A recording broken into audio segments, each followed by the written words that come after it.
2006 Dig Dive and Discover project, funded through the Heritage Lottery's Young Roots scheme, provided 14 young Hartlepool Sea Cadets with a range of new skills, enabling them to undertake an archaeological excavation and survey of a small wooden shipwreck on Hartlepool's Middleton Beach. Scuba diver training was provided by Hartlepool Diving Club at the local swimming baths.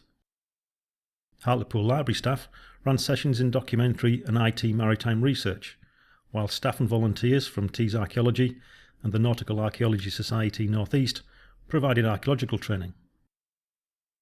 The cadets began their 5-day excavation and survey on August 23, 2006, their first step, of course, being to locate the wreck.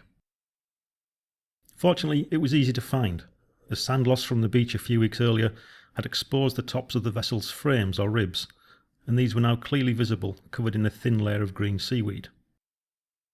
Having located the wreck, it was time to dig.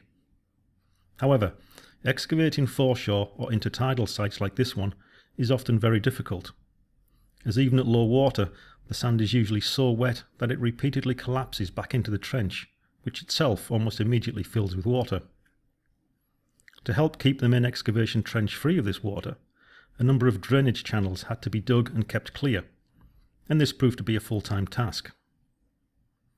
To prevent the sea backfilling the excavation with beach material after each high tide, sandbags had to be filled and carefully placed in the trench at the end of each day's digging. Although shovelling wet sand and bailing seawater was a seemingly never-ending task, the cadets steadily uncovered more and more of the wreck, giving them the opportunity to measure, photograph and record the remains. This photograph is taken from the inside of the wreck looking out. The upright timbers are the vessel's frames or ribs, and each has been given a unique identification number and tagged with a waterproof label. The horizontal timbers behind the frames are the vessel's outer hull planks. These are fastened to the frames with wooden pegs known as trennels, literally tree nails. One of the holes, which once held a trennel, can be seen just above the P40 tag. As well as taking detailed measurements and photographs of the vessel structure, the cadets also videoed the excavation, creating a permanent record of the survey. At the end of the dig, the cadets backfilled the site, and the beach was soon smoothed over by the sea, leaving very little to show for 5 days' hard digging. But that wasn't quite the end.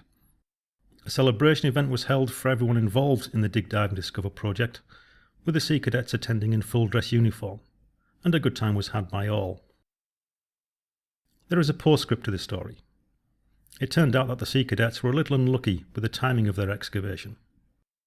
In March 2009, massive sand loss from the beach revealed almost the whole extent of the wreck, still with the identification tags in place, and all without any digging.